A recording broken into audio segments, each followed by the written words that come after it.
Congressman Toby, I am very grateful that despite your very busy schedule, you made time to appear before us. Let me first ask you that in one of your hearings at the House of Representatives, where particularly the insertions have been discussed, I remember Representative Egay Erice and yourself were asking that Representative Elizalde Co be invited in order for him to shed light on the issues being taken up in that hearing. Am I correct, sir? Yes, Your Honor. And this came up after former Secretary Manny Bonoan told the committee that he does not know he does not know the persons responsible in putting the insertions during the BICAM conference. Is that correct? Your Honor, can I clarify that statement? Yes, please. Ganito po yung nangyari dyan, no? So nagsimula, ang una nag-interpellate ay si Congressman Erice. So sabi ni Congressman Erice, nung sa dulo na, sabi niya kay Secretary Bonoan, alam niyo ba kung ano yung amount na nadadagdag sa departamento pagdating sa BICAM? Ang sagot ni Secretary Bonoan at the time was that hindi namin alam dahil hindi naman kami part ng BICAM. Makikita na lang namin yan pagdating ng General Appropriations Act. So yun po yung pinagsimula nun. So ang sabi ni Congressman Erice nun, since hindi po alam ni Secretary Bonoan, ang taong dapat tanungin ay si Congressman Saldico. Kaya po siya nagmosyon na kung pwede, imbitahan ng committee si Congressman Saldico at yan po ay tinutulan yung motion niya ni Congressman Benny Abante. Bakit po tinutulan ni Congressman Abante? Parang ang sinasabi po nila noon is that hindi pa pwedeng maging resource person ang isang congressman. Kaya tinuloy ko po, kaya po ako nagsalita, humingi ako ng pasya kay Congressman Erice because he had the floor if I could make a manifestation. Sabi ko, kung ganyan po na hindi pa pwedeng resource person ng isang congressman, hindi na dapat ituloy itong investigasyon na to sa House. Kasi sabi ng chairman nung una, walang sasantuhin. Kahit congressman, kahit senador, kahit sino. Eh kung hindi po pa pwedeng mag-testify under oath o hindi pa pwedeng resource person ang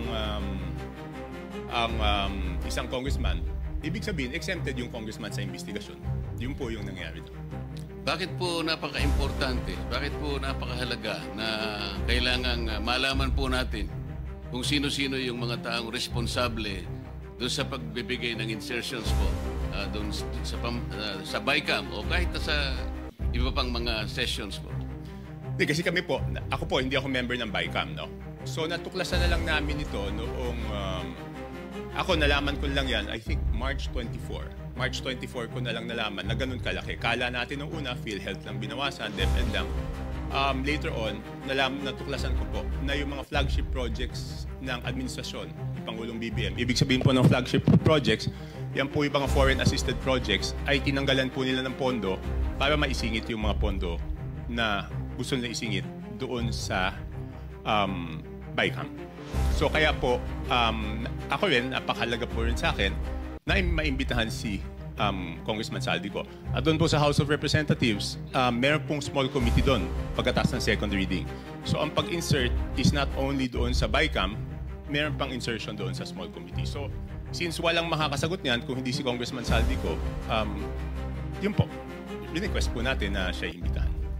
Alam po ba ninyo kung sino-sino yung miyembro ng small committee na binabanggit ninyo?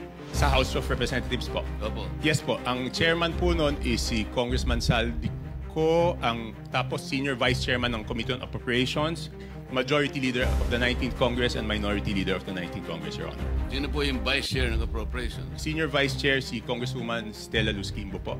Sino po yung majority leader? Congressman Manix Delipe po, Your Honor. Minority leader? Congressman Nonoy Libanan po, Your Honor. Sa mga tweet, silang apat po ang nagkukompose ng small committee. Yes, Your Honor. Ang nangyayari po, kasi alam ko rin naman po dahil nagtagal din naman ako sa mababang kapulungan, kumisan po ay 2 hanggang 3 buwan po nating pinagdidebatihan yung budget. Mag-aaway-away pa nga po kung minsan nga inaabot tayo ng madaling araw. At katapos-tapusan ang sinasabi ninyo ay 4 na tao lang pala ang gagawa ng mga bagay na inyong gusto sanang malaman kung anong nangyari. Tama po kayo, Your Honor. Di ba po, sabi ko nga, magtatalo-talo, magbibigay ng inputs yung mga kasamahan natin. Tapos sa dulo pala, yung 4 na tao lang ang magdidesisyon. At yung problema po doon sa 4 na tao na yon, at least yung BICAM po, may BICAM report po yun eh. Makikita sa BICAM report kung ano po yung original net budget ng isang departamento, Your Honor. Tapos makikita po kung ano yung dinagdag or binawas, Your Honor, at makikita yung natirang pondo. Ang problema po doon sa small committee, wala pong ano yun.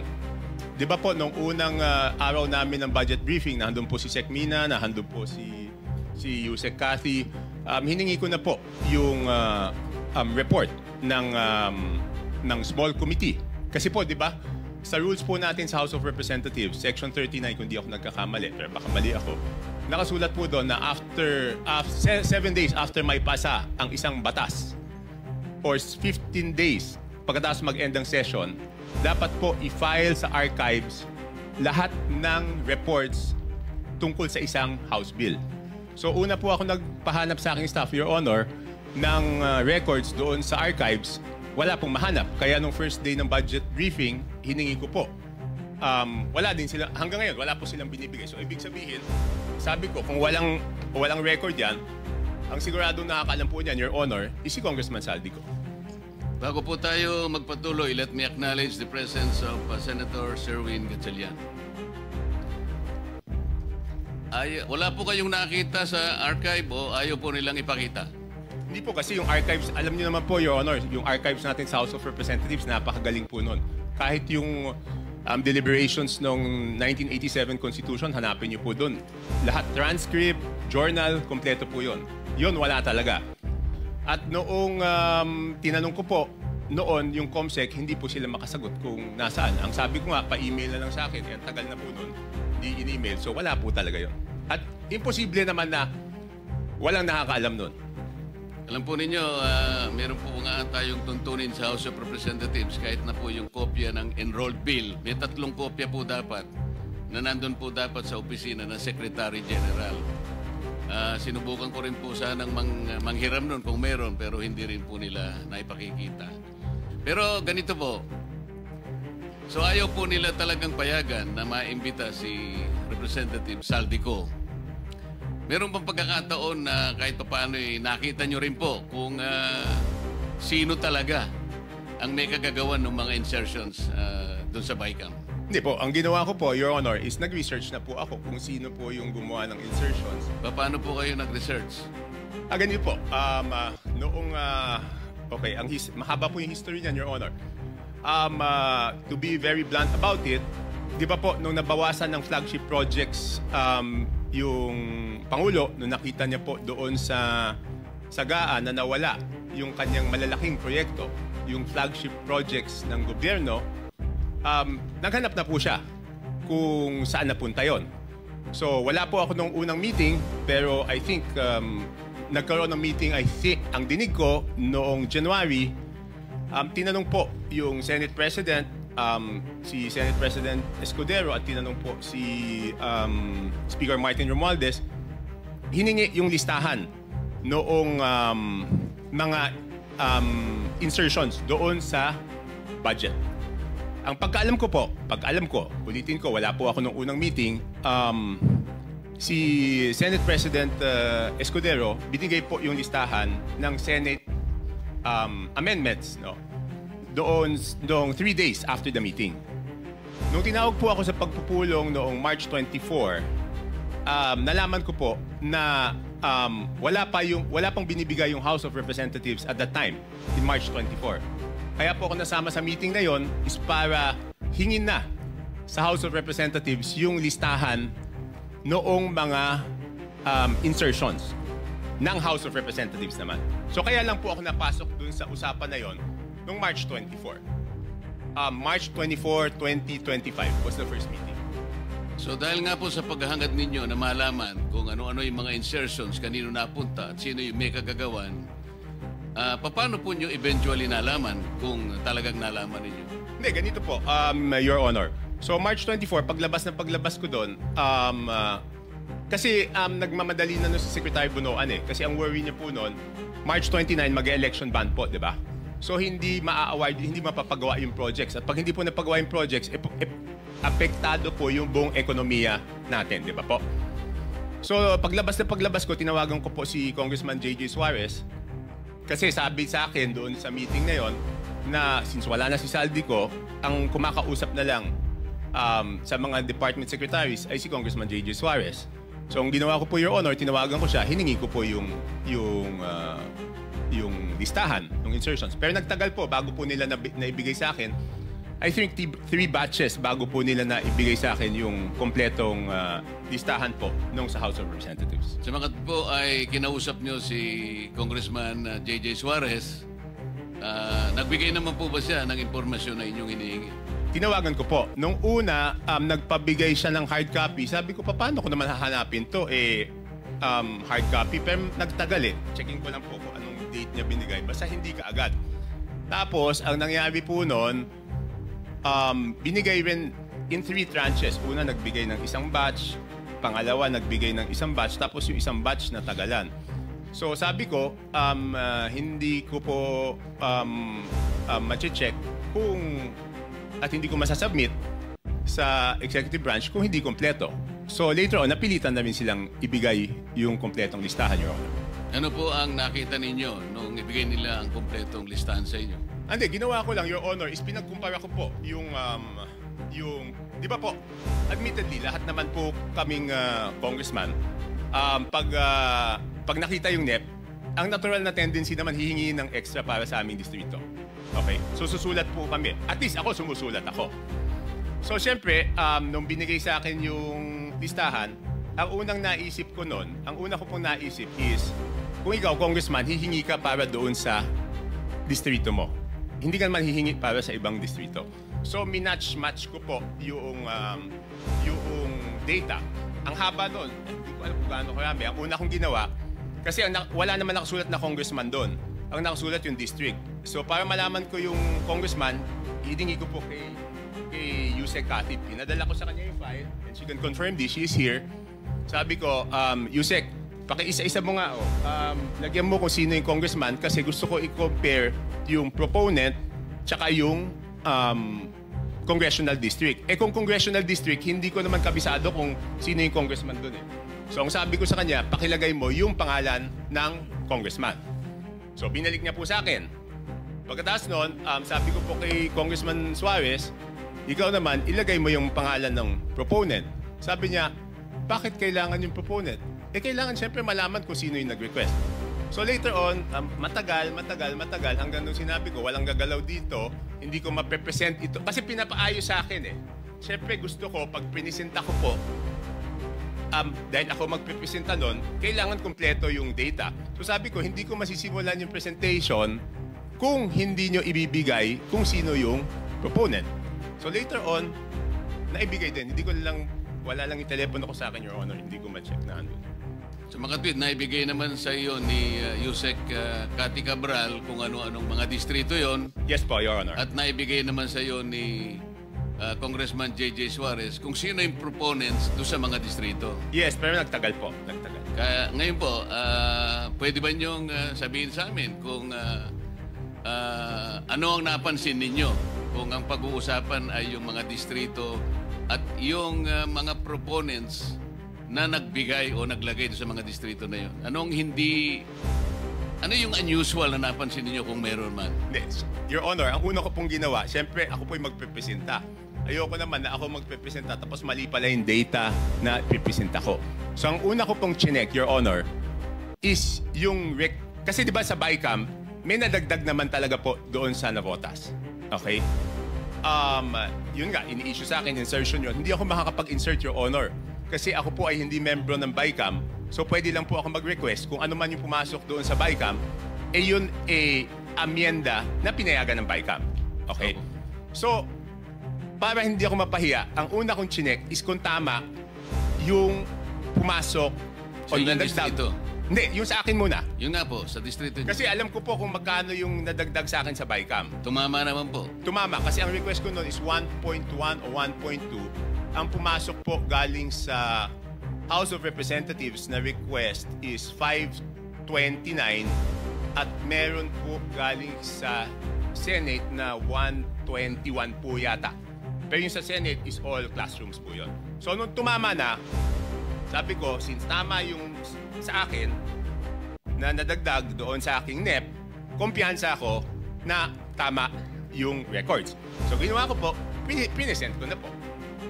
Ano po yung nakita nyo sa ibang distrito na hindi masyadong na very unusual? Halimbawa, sa dalawang probinsya ng Mindoro. Mindoro Oriental at saka Mindoro Occidental. Because I'm going to take advantage of the presence of the good governor of Mindoro Oriental. Kaya ko lang po tinatanong. With no offense meant, Your Honor, kay Gov. Dolor and to my fellow congressmen ng district congressmen, ang una ko pong napansin doon is lumobo yung dalawang Mindoro, isang Oriental, isang Occidental. Ang NEP po nila is something between 1.5. Sabihin na natin para safe ako. Hindi lumampas ng 2.5 yung but I have the figures, Your Honor. Kaya lang para lang mabilis po tayo, Your Honor. Hindi lumampas ng 2.5 yung NEP nila. Pero ang GAA po nila is 20 billion. So, nagulat ako, sabi ko, in fairness doon sa mga district congressmen, Your Honor, hindi po nila kaya gawin yun. Hindi kayang gawin ng regular congressman na magdagdag. Hindi naman po sila miyembro ng Committee on Appropriations. Parehong first term congressman po yun. So hindi nila kakayanin magdagdag ng ganun kalaki. Kasi ang hirap po, di ba? 2 billion, ang nabigay lang 569. So paano namang itong congressman na to, makakapagdagdag siya ng ganun kalaki? So sinek ko na po, sino yung naglagay ng mga pondo doon. Sige po. Tapos po, nagulat din ako kasi siyempre makikita ko doon sa proponent tsaka doon sa district congressman. Nagulat po ako na, for example, alam ko po kayo dating party list, Your Honor. Pero may dalawang party list po doon, nasa BICAM lang, hindi ko alam yung sa small committee, ay nadagdagan sila ng 2 billion. Anong party list po? Ako Bicol at BHW po. Ang alam ko po, Your Honor, ang party list congressman, ang allocation po yata, kung di ako nagkakamali, but I'm sure you know better, is 100 to 150 million lang. Tama po yun. Kapag kayo po ay party list representative, tuwang-tuwa na po kayo pagka nakakuha kayo ng 170 million. So sinasabi po ninyo, isang dalawang party list yan, 2 billion po yung nakuha. Sa BICAM po. Sa BICAM. So hindi ko na po na-check, Your Honor, yung kasi one-man team to, ako mismo ano nito eh. So, balikan po natin yung sinabi nyo without any offense meant dun sa representative po dyan sa Mindoro Oriental at saka Mindoro Occidental. Kayo na pong nagsabi na parang wala naman sila sa kalagayan na manghingi ng ganong kalaki sapagkat hindi naman sila kasing sikat ng isang Toby Chanko. Hindi po. Kung kayo nga po nanghingi ng ganito, kalahati lang ang naibigay. Sabi po nyo kanina, hindi sila lalampas ng at least 2.5B. Pero ano pong nakita ninyo? Naging 20 sa mga tweet. Magkano po yung nadagdag? Sa ngayon po doon sa inyong nakita. 17, ganyan. Di ba? From 2, sabihin mo 2.5 to 20, di 17.5. Tapos ang isang nakita ko po doon, under proponent, nagulat po ako na yung proponent ng mga dagdag sa distrito na to, under BICAM, is si Congressman Saldico na 13 billion. Sir, Your Honor, pwede bang i-ano ko lang yung USB na ayaw nila ipakita doon para mas madali kong mapaliwanag? Yun nga po yung gusto naming kung papayag Kasi kayo. mahirap puro kwento eh. Ito, may numero po to. Bigyan natin ng kopya po yung Blue Ribbon Committee. May I direct staff of the Blue Ribbon Committee to please secure the copy from Congressman Tiangco para makita po natin yung binabanggit niya. Ipakita po natin sa sa screen. May I interject, Mr. Chair? Yes, Senator. Yeah, I would like to direct this question to... Sandali. Let me acknowledge also the presence of Senator Bato. Continue, sir. I would like to direct this question to Congressman Toby Chanco. Sir, sabi niyo parang 17.5 ang nilobo nung budget. Tama po ba yun? Kunin ko lang po yung eksaktong records para sa... Kasi parang sinasabi niyo, 2 something lang ang request ng district na yon. And you don't believe na hindi nila kaya yung kasi mga ordinary at mga bagitong congressman. Tama po ba yon? Hindi naman po ordinary, sir. Regular. Yeah. Regular. What I mean to say, sa district ho na yon. Tama po ba? Yes, Your Honor. Ang tanong ko po ngayon, sir, may naririnig po tayo, ito po yung common lingo ito, yung sinasabing parking fee. Hindi ho kaya nagkaroon ng yung pondo na yon ay pinarada lang dito ng isang congressman na hindi naman taga roon. Ito ang tawag ay parking. Have you heard that, Mr. Chair? Yes, sir. Yes, Your Honor. Nadinig ko na po yun. Pero 2 term po yan, di ba? Kung matatandaan nyo sa Kongreso, isa yung parking, isa yung sagasa. Could you tell us the difference Di ba yung between parking, Your and sagasa? Honor? Yung parking rep, Chanco, medyo kabisado ko, pero yung sagasa, hindi ko pa, pwede bang ipaliwanag mo yung sagasa? Hindi. Yung parking po, Your Honor, is nakiusap ka dun sa district congressman, Yes. pumayag yung district congressman. Yung sagasa po, Your Honor, is wala kang magagawa sa ayaw mo at sa gusto. Mas matindi pala yun. Oh, Your Honor,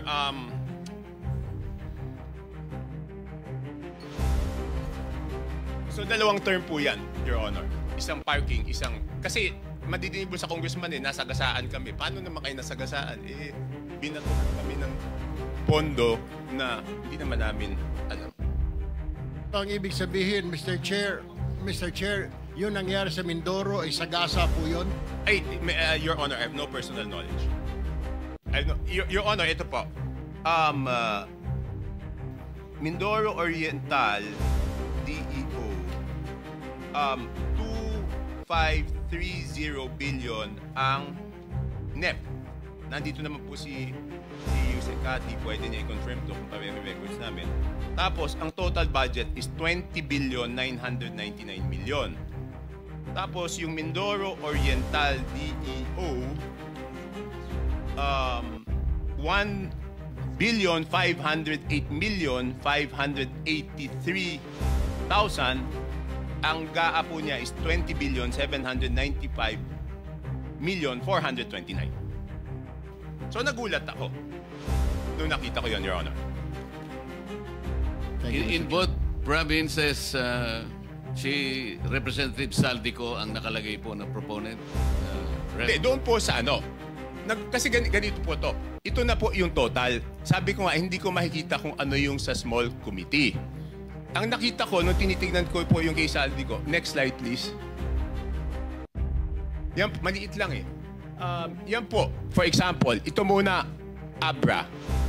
Ang proponent is Congressman Saldico. Hindi ko na po linagay yung district congressman, sir, kasi, Your Honor, kasi sabi ko nga, baka naman wala siyang alam, tapos mababash siya ng mababash, di ba po? So, ang nadagdag po from to the district of Abra, sige, next slide, is 3 billion 400. Your Honor, hindi ko po mabasa. It's 3 billion 68, 345. Ayan po, Your Honor. Okay. Yan po, out of Saldico's insertion. Okay, next slide. Yan na po yung Mindoro. Yung next is Mindoro. Tignan ko lang po dito sa akin. Meron din ako copy yan.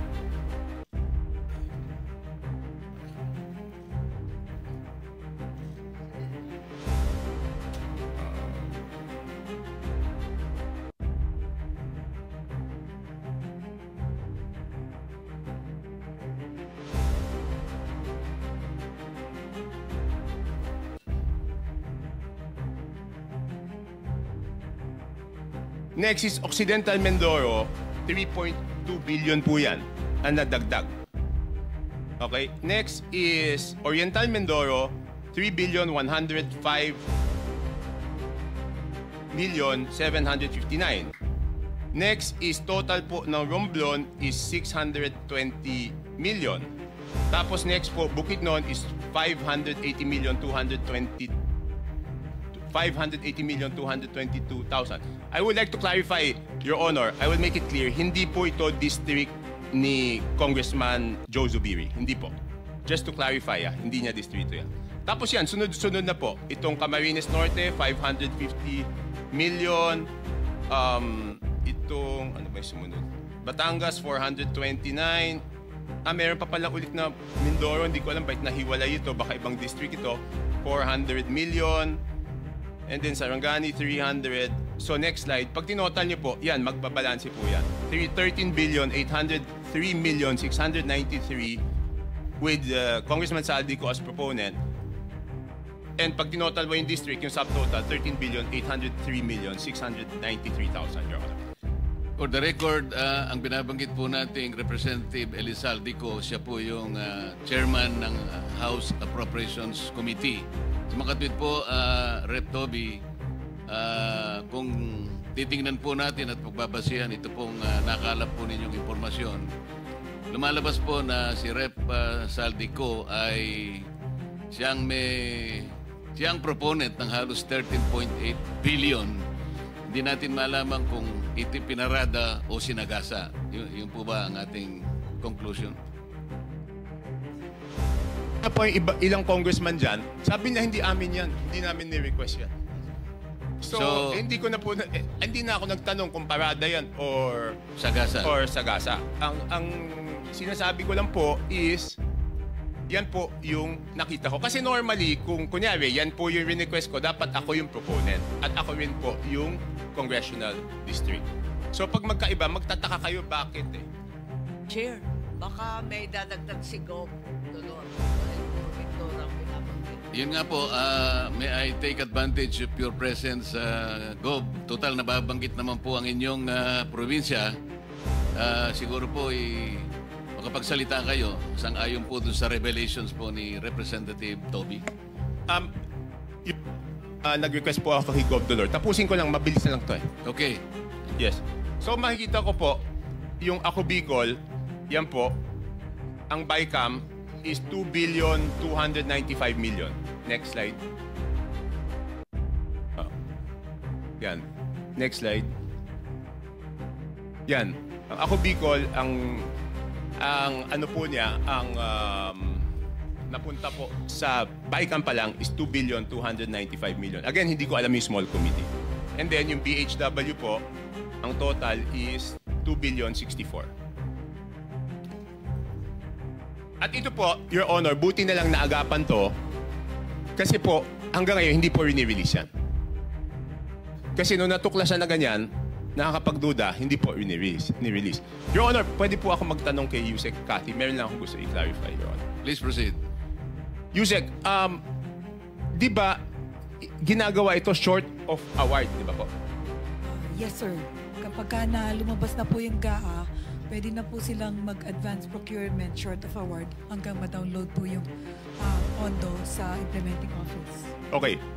Yusek Cathy, kung yan po ay short of award, ibig sabihin meron na yung lowest calculated bid. Tama po? I'm not very familiar Yes, with most probably. Most probably. Hindi, ganito lang po, Point of Your order, Honor. Mr. Chair. Yes. With all due respect, Mr. Chair, point of order po. What is the point of order? Just to remind all of us, Mr. Chair, na the resource person, if wanting to field a question to another resource person, must do it only through the chair po. Hindi sila pwedeng diretsyong Pinayagan ko naman po, magtanungan. kaya para maka-economize ng time, kaya total Alright, Mr. magkatabi Chair, naman I sila. submit. Thank you. Thank you for Sorry. sorry. Most I'm sorry. probably, Your Honor. Your Honor, pwede bang malaman kay Yusek Cathy kung... hindi, pwede na lang po ganito, Your Honor. Pwede pong hingi na lang kay Yusek Cathy i-check kung meron na po itong lowest calculated bid short of award. At kung merong lowest calculated bid short of award, isubmit po sa committee ninyo kung natuloy yung bidding, kung sino po yung most probably na mananalo kasi siya po yung lowest calculated bid. Sa tingin ko napakahalaga yun para sa inyong committee, Your Honor. Thank you, Rep. Toby. I think that is in order. Yusek Kati, I think you should Yes, Your Honor. submit to the committee kung alin na dito yung binabanggit ni Rep. Toby na nagkaroon na ng, what is your term? Bidding short of award. Bidding short of award. Para malaman po natin at mabantayan na. Can you do that, Yusek Kati? Yes, Your Honor. We will direct all the implementing offices, whether it's regional office or district engineering office, to submit all the bidding documents of these projects that are bidded out short of award, Your Honor. Thank you. Thank you for your cooperation. Your Honor, ang request ko po, kung pwede, kung papayagan po ng committee, bibigyan ko po si Yusek Kati nito para ilagay na niya. Hindi naman po kailangan po siguro ng committee, Your Honor, yung buong records. Kailangan lang ilagay kung sino yung posibleng mananalo kung natuloy po. Yes, I think that is in order. Kung pwedeng maibigay nyo na rin ang kopya kay Secretary Yusek Kati. Yes, Your Honor. Thank you, Your Honor. That's all. Chair?